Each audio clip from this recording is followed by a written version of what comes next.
أشهد أن لا إله إلا الله وحده لا شريك له وأشهد أن محمدا عبده ورسوله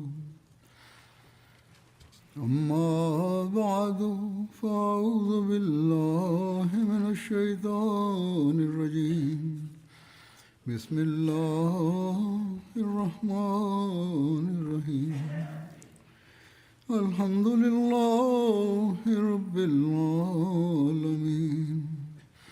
الرحمن الرحيم مالك يوم الدين إياك نعبد وإياك نستعين اهدنا الصراط المستقيم صراط الذين أنعمت عليهم غير المغضوب عليهم ولا الضالين.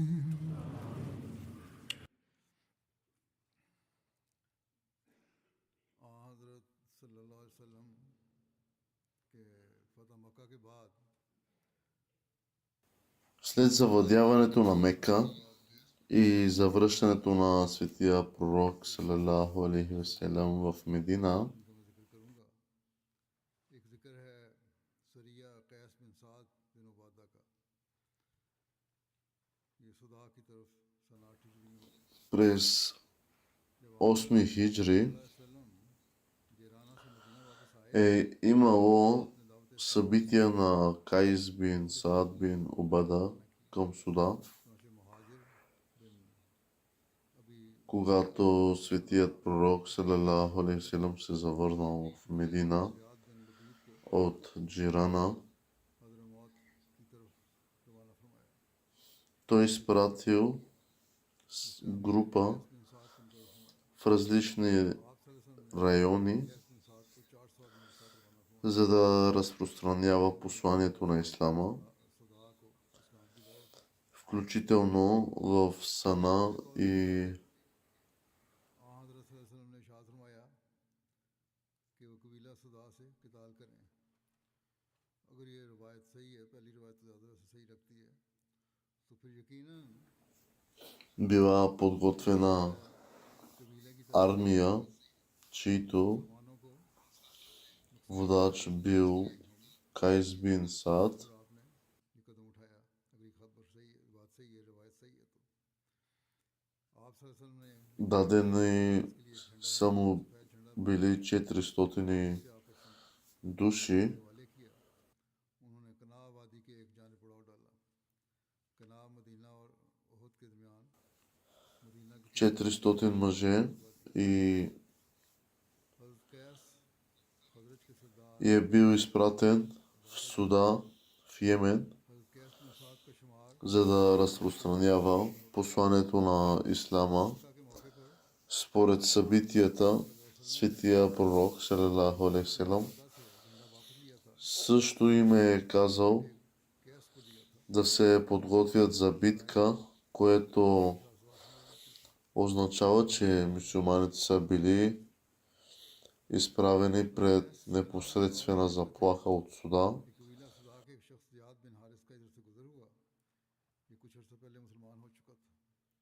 جب اس کو علم ہوا کہ یہ لشکر ان کے قبیلے پر حملہ کرنے جا رہا ہے، Докато Хазрат Кайс е бил на път, یقیناً اس کو پتہ ہوگا کہ ہم قبیلے والے един мъж от Суда, който вече бил мюсюлманин, جب اس نے یہ دیکھا минал покрай армията и научил, تو وہاں سے че тази армия е на път صلی اللہ علیہ وسلم کی да се бие с اور درخواست کی неговото племе. واپس بلا لیں.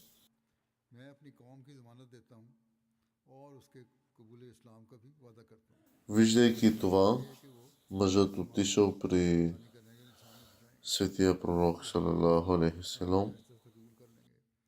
آپ نے اس کی بات قبول کرتے ہوئے لشکر کو واپس بلا لیا. اس بات سے بھی ظاہر ہوتا ہے и го помолил کہ علاقہ да отзове армията си, یا قوم а в замяна той щял да бъде гарант, че неговият народ няма да атакува мюсюлманите и също така гарантирал, че народът му ще приеме ислама и светия пророк салалаху алейхи ва салям приел това и отзовал групата.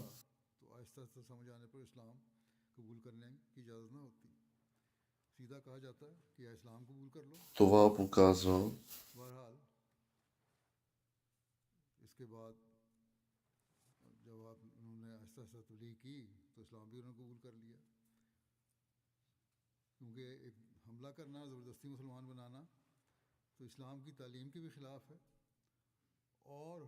че светия пророк салалаху алейхи ва салям не е имал интерес да завладее земята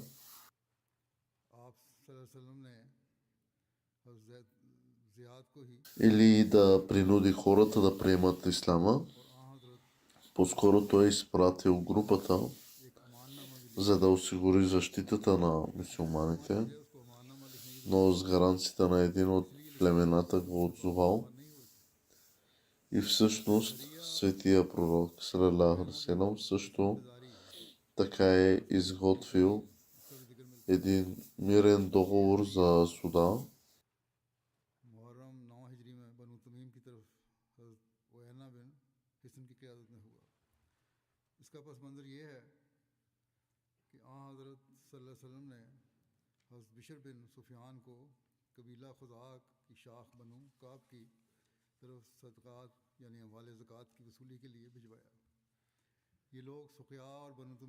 В едни от събитията Уайна бин Хис Фазари към Бани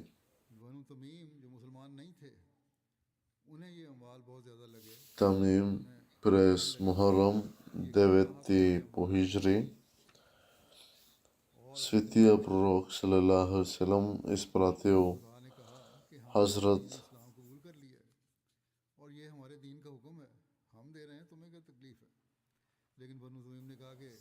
Бишър към Бану Кааб и Хуза, за да събере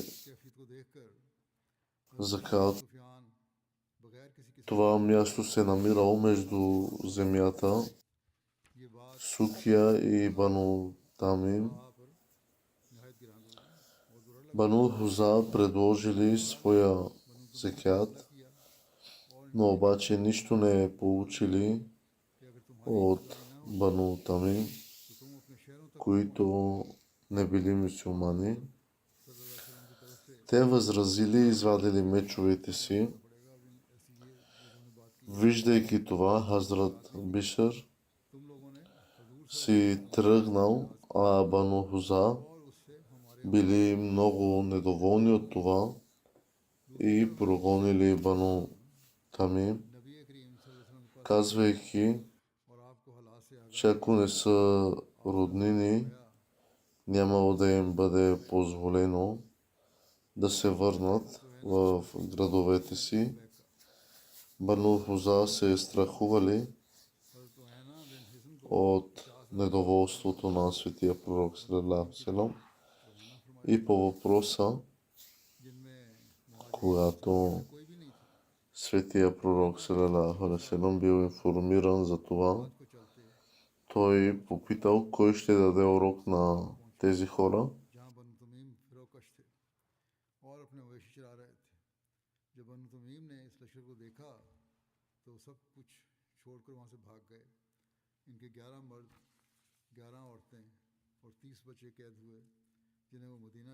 Хазрат Уайна бин Хисън се предложил доброволно за това и светия пророк салам му дал 50 ездачи и ги изпратил. Когато тази група стигнала до Бану Тамим, те избягали, оставяйки всичко зад гърба си,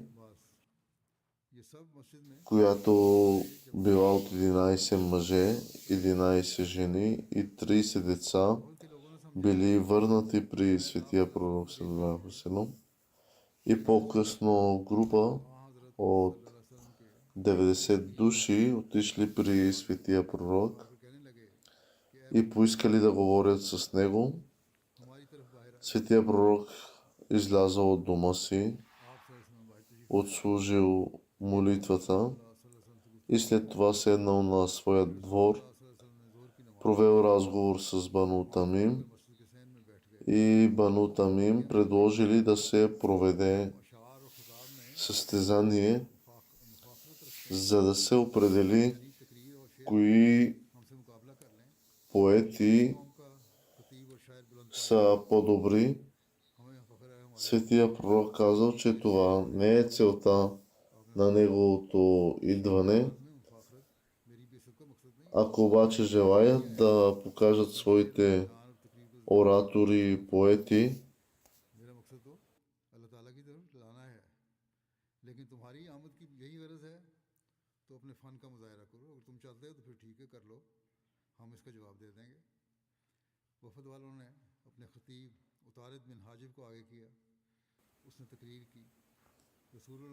тогава са свободни да го направят.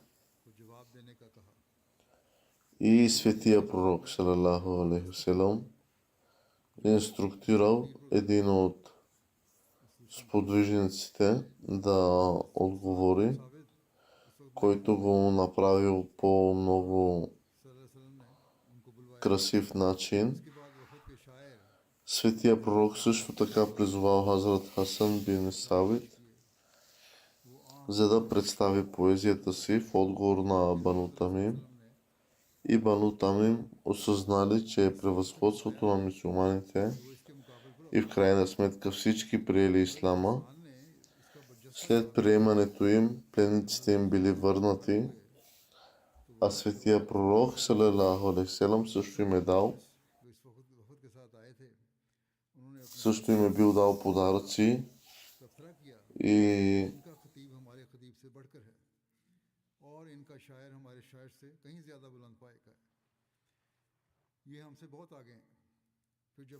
Хазрат Тарид бин Хаджиб, който бил част от тази група от Бану Тамим, предложил на светия пророк саллалаху алейхи ва саллям своето наметало, което преди това е принадлежало на Осрос. По този въпрос Хазрат Мирза Башир Ахмад разияллаху анху е написал, че веднъж,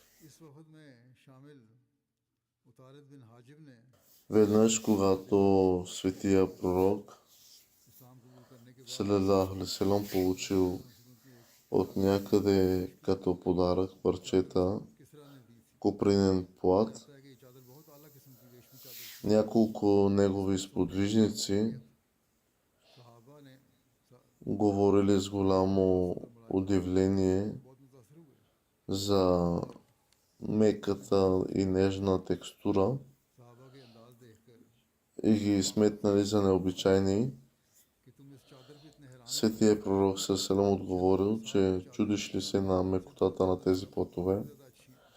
Кълна се в Аллах, тези мантии на Саад в рая са много по-меки и ценни от тези.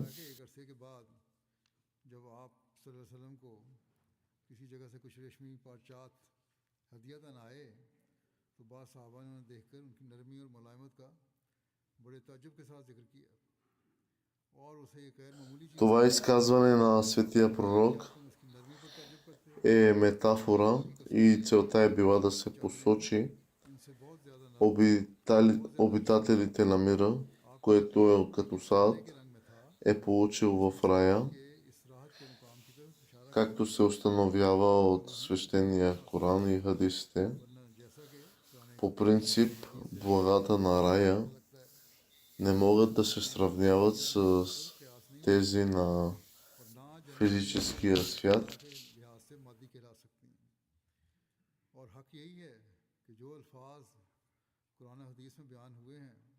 उनमें सिर्फ इस्तियारा нито могат да се считат за физически в нашия смисъл на думата. И в действителност думите, आमिर споменати в Корана и хадисите, са само някои са метафора देकर и сравнения, целящи да се посочат уникалните सल्लल्लाहु अलैहि वसल्लम ने भेजा превъзходства на благата на рая. उन्हें तबाला के निवा में भेजा यमन के रास्ते में अर्ज़ तिहामा में तबाला का शहर वाक़ है इसके और मक्के के दरमियान 8 दिन की मुसाफत है और अंदाज़न 156 В една друга експедиция била на Кутба бин Амир और उनको ये हुक्म दिया कि एकदम से इन पर हमला करें през यकीन शराब कर रहे होंगे ये लोग 9 хиджри в Сафар.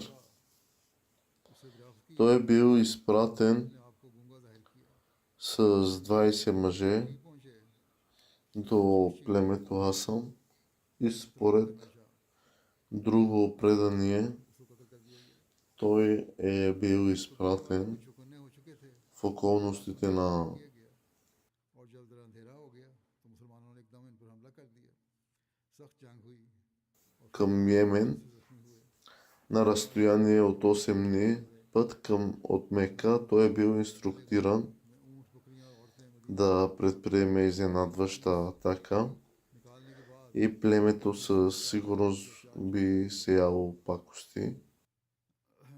Те заловили един от членовете на племето, който започнал да вдига шум, सुफियान की за да предупреди хората. तरफ हुआ Те били на щрек, така че мюсюлманите изчакали до падането на нощта, वसल्लम ने हज़रत за да किलाबी को предприемат атака, किरता के मुकाम पर इनके अपने कबीला बनु किलाब की तरफ भिजवाया कुरता कुरता बनु बकर की एक शाख का नाम което जो मदीना मुनव्वरा से довело до ожесточена битка, 7 दिन की मुसाफत पर आबाद था която и мюсюлманите в крайна сметка спечелили.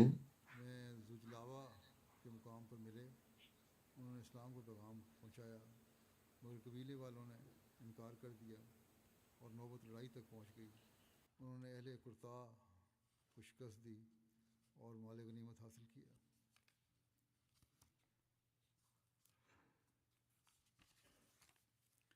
इस सरिया का एक ईमान अफरोज वाक़या ये भी है Те върнали спечеленото обратно в Медина, एक काफिर था която след това била и разпределена. अलबत्ता इसका बेटा असयद बिन सलमा Събитията в Рабиул Авъл 9 по хиджри जब दुश्मन मुसलमानों के हमले की ताब न लाते हुए भागा е имало събития на Дахак бин Суфиян Килаби към Бану Килаб. अपने वालिद का ताकुब किया Светия пророк салалаху алейхи ва салям изпратил Хазрат ये भी इसके पीछे गए Дахак бин Суфиян Килаби към Кирта, मेरा बाप दोजख से बच към собственото си племе बेटे को बुरा भला कहना शुरू कर दिया बेटे ने जब Бану Килаб, което सरकशी और बागी било клон на Бану Бакър तो वालिद के घोड़े की पूंछें काट डाली и на разстояние от 7 дни път от Мека. Той отишъл и предал посланието на Ислама, но племето отказало и последвала битка, तो उनके बूढ़े बाप която мюсюлманите спечели. इसमें कुछ अशार थे जिसमें По време на тази експедиция се е случил инцидент, और बेटे को इस्लाम कबूल вдъхновяващ вярата, और लिखा कि वो क्या बातें हैं и Салама бин Курт бил невярващ कबूल कर लिया и сред водачите на невярващите हाँ हजरत सल्लल्लाहु अलैहि वसल्लम के синът му और सारी बात अर्ज की Асият Салама обаче бил चुनाचे हजूर мюсюлманин के इरशाद पर उन्होंने и бил част от мюсюлманската армия в इस्लाम тази експедиция. ये रिवायत भी Когато врагът избягал, सरिया हजरत अलकमा बिन тъй като не бил съперник на мюсюлманската армия, तरफ जद्दा का जिक्र сред избягалите бил и бащата на Хазрат 9 हिजरी में Асият.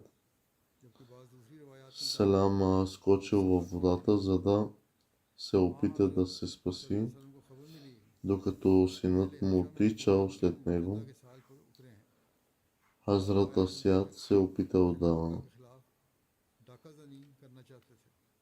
покани баща си към ислама, но баща му го проклел. Виждайки това, Хазрат Асиад прерязал жилите на коня на баща си и някой друг убил Салама. И в други събития и разкази се споменава, че когато Хазрат Асиад приел ислама, баща му изпратил писмо, на което Хазрат Асиад отговорил, че в резултат на което баща му е приел ислама. В едни други събития имало случай на Алкама бин Муджайс към Джеда през 9 Сафар по хиджри. Светия пророк салалаху алейхи ва салям научил, че някои абисински войници са пристигнали в Джеда с намерението да атакуват Мека. Светия пророк салалаху алейхи ва салям изпратил Хазрат Алкама с 300 мъже към Джеда, като чули за това, абисинците се качили на лодките си и избягали в морето.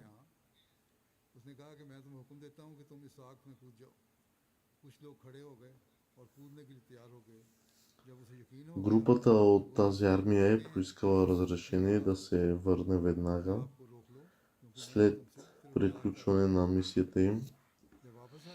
Разрешение е дадено и Хазрат Абдулла Сахми е назначен за водач на контингента. Той имал и игрив характер по пътя. Те спирали, за да запалят огън и да се стоплят. Но Хазрат Абдулла ги попитал, тъй като е назначен за техен водач, дали ще се подчинят на всичко, което той каже. Те казали, че ще се подчинят. Тогава Хазрат Абдулла им казал да скочат в огъня, тъй като някои се изправили и се приготвили да го направят. Той ги спрял, казвайки, че просто се шегува. Когато новината за това стигнал до светия пророк, той казал, че на всеки водач, който напътства към неподчинение на Аллах, не трябва да се подчинява. На водач трябва да се подчинява в това, което е добро.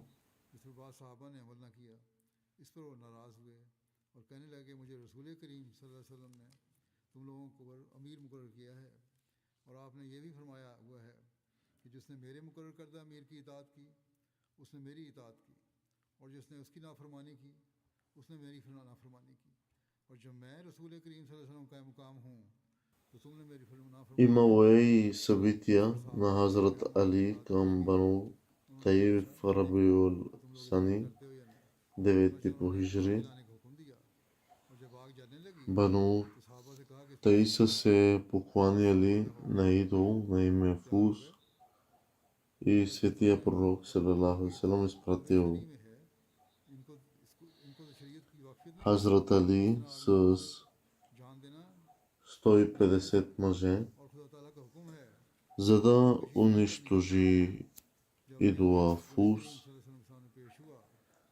Тази армия се състояла само от ансари, с изключение на Хазрат Али. Този идол бил унищожен и били събрани печалби от тази битка и пленници. Военните печалби били разпределени са разпределени с изключение на हज़रत अली को 150 अंसार техния водач Атим Тей с неговата дъщеря, която била और जिसमें 100 върната в Медина. बनु तय के Веднъж को बुलाने के लिए там тя помолила светия пророк салалаху алейхи ва салям за милост. बाकी सब लोग अंसार थे मुहाजिरीन वगैरह में से कोई नहीं था बनु तय अरब का एक मशहूर कबीला है ये लोग शाम के करीब आबाद थे आपने सरिया के लिए हज़रत अली को एक काले रंग का बड़ा झंडा След 3 дни от молбата си, светия пророк салалаху алейхи ва салям приел и казал, че ще бъде отведена при брат си в Сирия, който бил избягал. Записано е също, че след като била освободена, тя приела исляма. Когато стигнала до Сирия, тя се скарала с брат си и че е избягал и я е оставил. Той се извинил и след това я попитал за мнението й относно светия пророк салалаху алейхи ва салям. Тя го посъветвала да побърза с посещението си при него, защото и в двата случая, независимо дали е пророк или цар, няма да има нищо лошо в посещението му. Затова брат й отишъл в Медина, за да се срещне с светия пророк и се представил. Светия пророк го завел в дома си. По пътя една възрастна жена спряла светия пророк салалаху алейхи ва салям, за да зададе един въпрос към него. И той постоял известно време, говорейки с нея. Ади си помислил, че това не може да е цар, който би се спрял толкова дълго, за да говори с една възрастна жена. И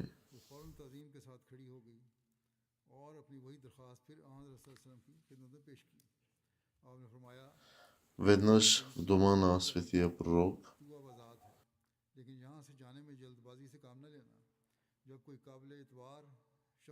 светия пророк му предложил кожен стол, пълен с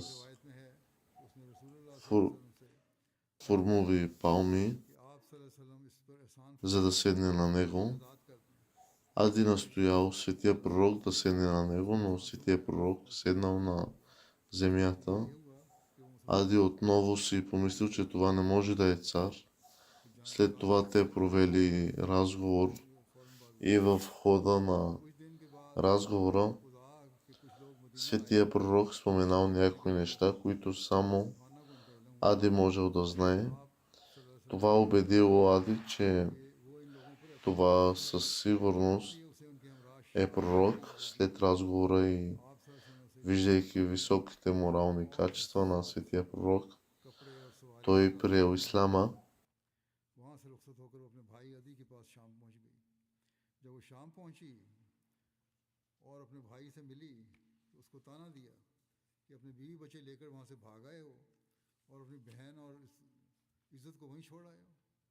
ये सुनकर भाई ने मादरत की और शर्मिंदगी का इजहार किया।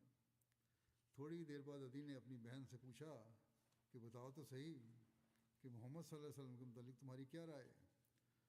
След приемането на ислама, कहने लगी कि अल्लाह की कसम मेरा Хазрат Ади се отдал на ученията на ислама. अगर वो वाकई नबी हैं तो उनकी तरफ जल्दी Едно от нещата, записани от Хазрат Ади, е, че видял жена от Хира, която пътувала сама, за да обиколи Каба.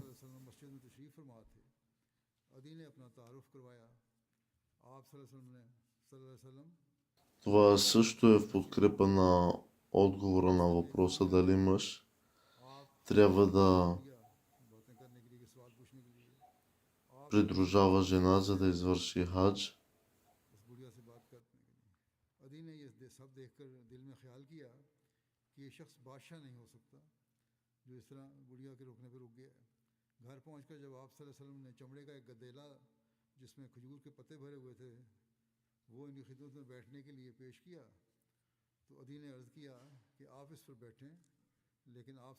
Разказва се, че Хазрат Ади преди срещата си с светия пророк салалаху алейхи ва салям не можел да разбере дали това е един цар или пророк, но след делата, действията и разговора той разбрал, че това е пророк на Аллах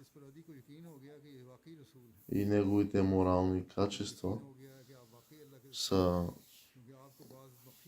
различни от останалите.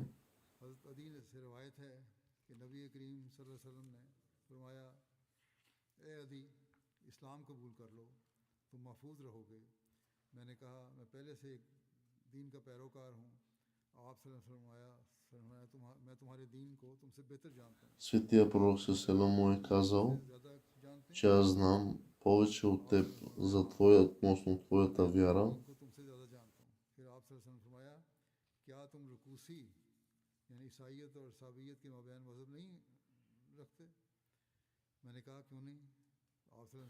Светия пророк салалаху му задал няколко въпроса, на които той се очудил, и отговорите светия пророк също му го е давал по различен начин от неговите.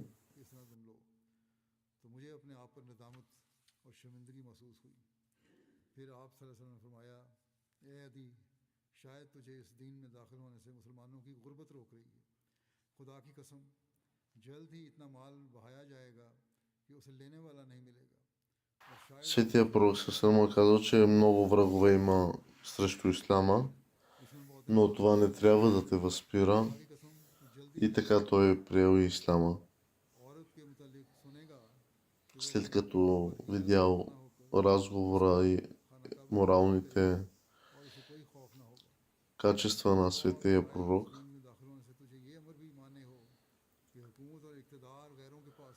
след приемането му на исляма, Хазрат Ади се отдал на ученията на исляма и едно от нещата, записани от Хазрат Ади, е, че видял жена от Хира, която пътувала сама, за да обиколи Каба. И тук искам да допълня, че това е също в подкрепа на отговор на въпросите дали мъж трябва да придружава жена, за да извърши хадж.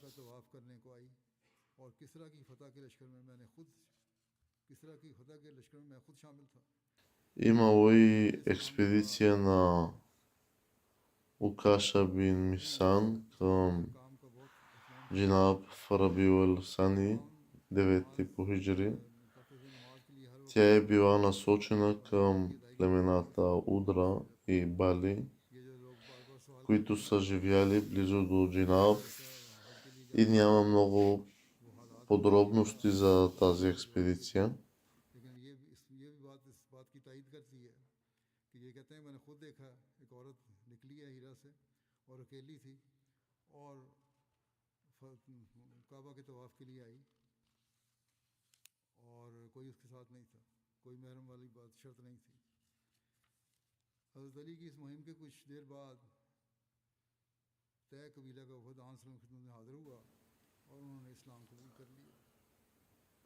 Относно битката при Табук, ще представя някои предварителни подробности относно битката при Табук. Тази битка се е състояла през Раджаб 9 по хиджри. Това е последната битка през живота на светия пророк салалаху алейхи ва салям. Табук е бил на повече от 600 км от Медина и е известна с името си битката при Табук, защото, т.е. битката при Рова, защото светия пророк се е разположил на един лагер близо до извор, наречен и Табук. Тази битка е описана в свещения Коран като часът на бедствието. Следователно, това е известно и като битката на бедствието, тъй като мюсюлманите са се сблъскали с много трудни обстоятелства, като например екстремна жега, далечно пътуване, недостиг на животни ездитни, изчерпване на вода по пътя, липса на средства за подготовка на армия и още много трудности.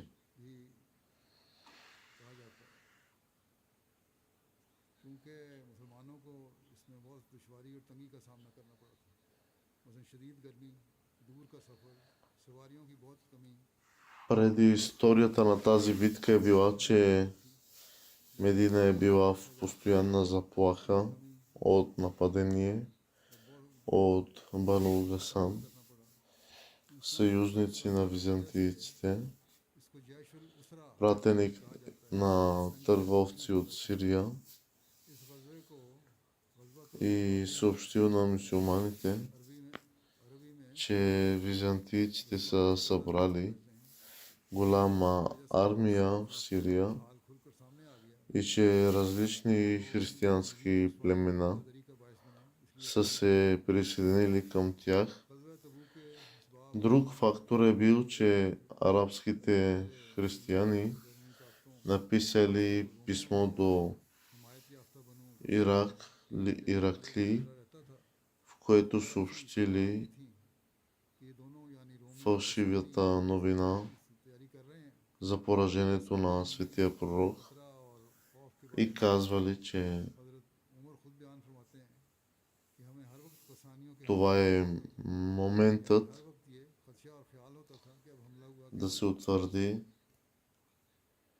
господството на християнството.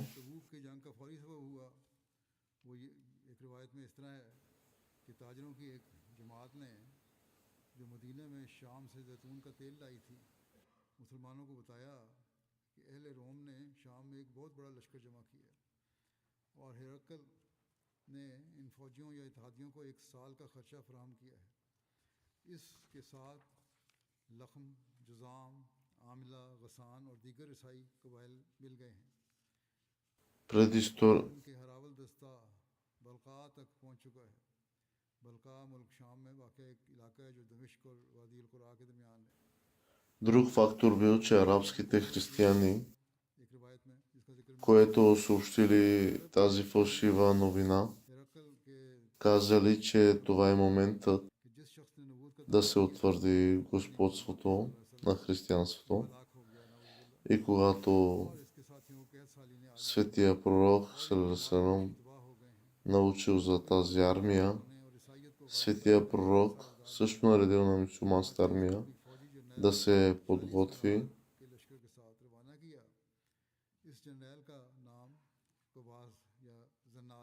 Основната причина е, че след завладяването на Мека, Бану Хавазин, след като са дали уроци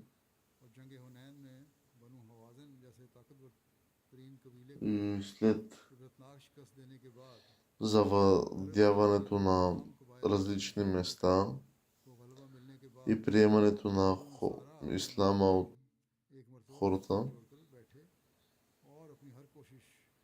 те са направили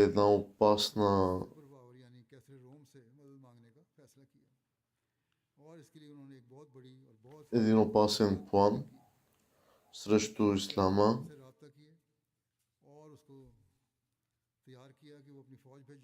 които подготвяха да нападнат мюсюлманите, उड़ाना शुरू कर दी कि कैसर रोम अपने लश्कर भेज रहा है जो मदीने में मोहम्मद सल्लल्लाहु अलैहि वसल्लम समेत तमाम मुसलमानों का कला कमा कर देगा।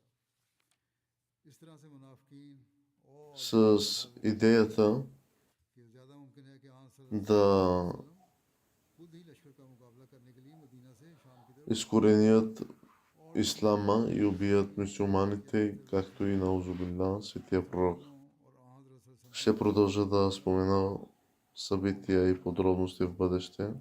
वाला ये लिखाई थी इसलिए Днес е имало нападение срещу джамията Махди в Рабва, रोबा में при което са ранени 4 или 5 Ахмади. Двама са сериозно ранени и са откарани за операция. ऑपरेशन वगैरह भी हो रहा था उनका। Аз се моля за подобряване на състоянието им. Нека Аллах да благослови всички ранени. पेट में गोलियां लगी हैं। दहशतगर्द को एक को Чакам подробности за този случай. मार दिया है। Тежко ранените са били улучени от куршуми в стомаха. Един от терористите, извършили нападението, е бил застрелян и убит от охранител, а друг е избягал. Това е докладът до момента. Аз се моля Аллах бързо आला और हुकूमत ये दावा कर रहे हैं да вземе отговорност и और कोई मुजरिम नहीं रहा। да ги изправи пред отговорност тези терористи, онези, които са нарушили закона जख्मी किए जा रहे и противници на Ахмадите. हैं, आगे लगाई जा रही Правителството твърди, че престъпността е 100% под контрол и няма повече престъпници. हैं जमात के हक में। Нека Аллах даде разум на тези правителства и бързо да покаже полза на общността на Ахмадия.